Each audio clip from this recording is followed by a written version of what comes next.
Hello, welcome to or welcome back to my channel.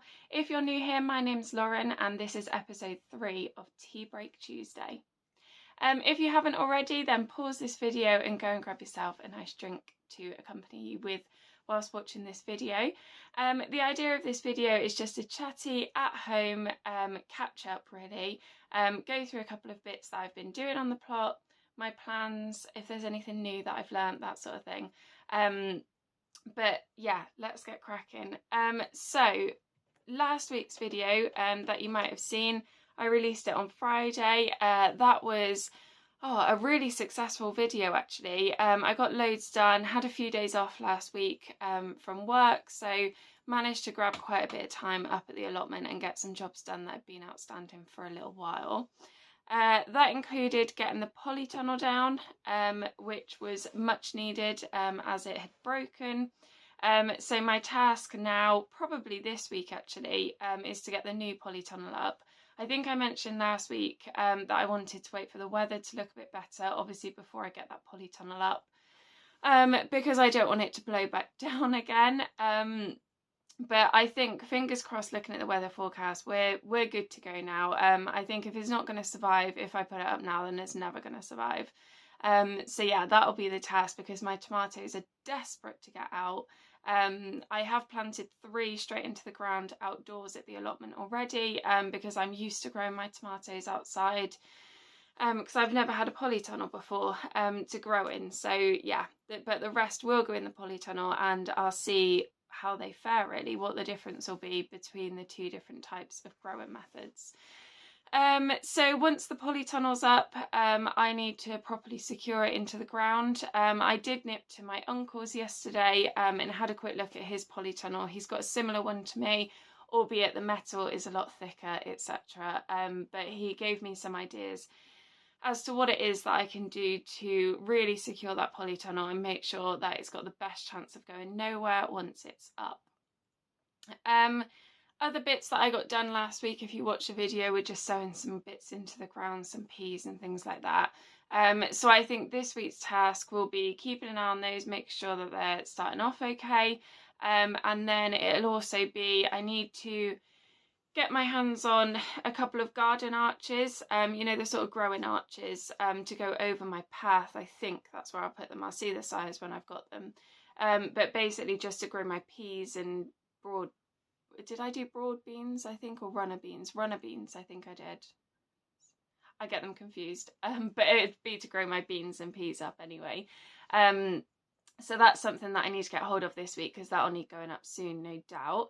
But because I really want to put some garden arches up, I'm going to hold myself accountable and I'm not going to buy the garden arches before I've bought the polytunnel.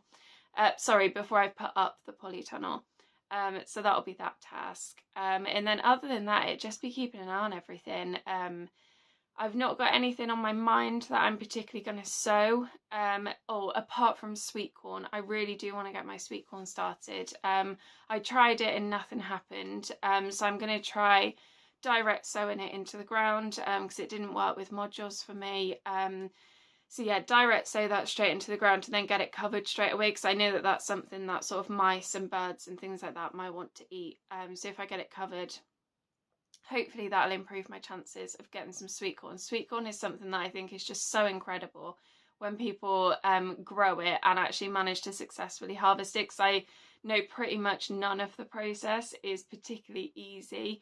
It's not like, for me, peas where I just chuck them in the ground and they just seem to work, or pop them in a module tray and they just seem to work.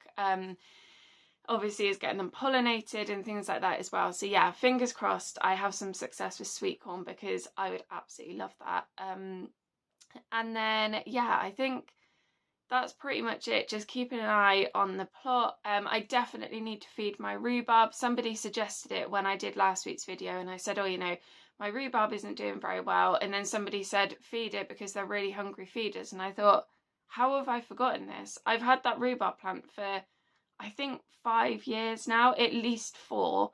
And I've fed it every single year. And then this year it's not doing anything. I've split it and I've not fed it. What a wally. So I need to decide what I'm going to feed my rhubarb plant with and give that a good feed. And then, yeah, it will just be a case of getting that polytunnel up, creating my beds in the polytunnel, which will give me loads more growing space, doing my 10 minutes of weeding every time I go down, and creating my final beds really, and just deciding how I'm going to absolutely utilise the best of that plot. My plot neighbour did actually contact me a few days ago to say that they've given up their plot. So if I want anything, then I can just go and help myself from their plot. And one of the things that they did have, unless one of my neighbours has taken it, or they've taken it, because they obviously said that they took everything that they wanted, and I haven't seen it since. But they had some sort of like mesh netting up at the fence at the back of the polytunnel plot. And they use that as a bit of a windbreak, because it really does get windy there, because we've got an open field behind us. So if they haven't taken that netting down, I am going to take that and use it to do exactly the same as what they did, just to give my plot some shelter, particularly with the polytunnel going up now as well. It wasn't completely light blocking, it wasn't a tarpaulin or anything like that, it was netting, so the light still came through. But it just gave that bit of, it just broke the wind down a little bit. So yeah, so fingers crossed I can get my hands on that. I think I might pop down to the polytunnel. Why do I keep saying polytunnel? To the plot, it's obviously on my mind. But I'm going to nip down to the plot sometime today or tomorrow definitely. So I'll have a little look on their plot then and see what they've got available. They did have loads of raised beds.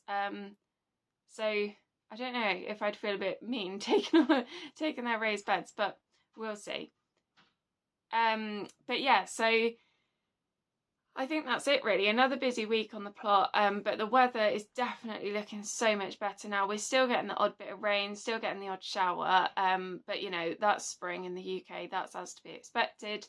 But it's definitely warmer now. We're not getting the frosts overnight, we're not getting that super chilly air in the morning, like you can get. It's just fair all round. So yeah, exciting times, and I'm looking forward actually to going back down the plot now over these next couple of days, because I sowed those seeds. So I sowed some lettuce, I did the peas, I did my onions, all of those sort of things. I can't remember, radish, great stuff to sow, which germinates quite quickly, or should germinate quite quickly. We've had some really warm weather, we've had some rain, so fingers crossed I'm going to go down and stuff really looks like it's growing, because obviously that's the exciting part, isn't it? Going down and something's changed, something's developed, something's grown. So yeah, really exciting part of the season now, and I'm sure in a month or two I will feel like I've got a glut, hopefully, of fruit and vegetables every time I go down, but we'll see. Something new that I wanted to share with you all isn't technically gardening, but is to do with the food that we grow. Something that I learned a little while ago, and it really has been a game changer for me. Let me know if you knew this already, but I'm going to pop a picture up.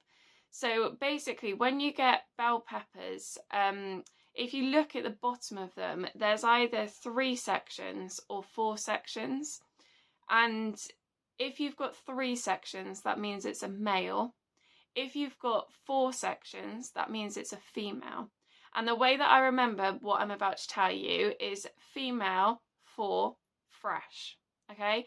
So if it's a female and it's got 4 sections on the bottom, that means that it's got more seeds in it, but it's sweeter and they're best eaten fresh. So if you want to eat peppers raw, which I love doing with hummus or some similar dip, they are best if they're a female one, so they've got 4 parts on the bottom because they're sweeter and they taste great raw.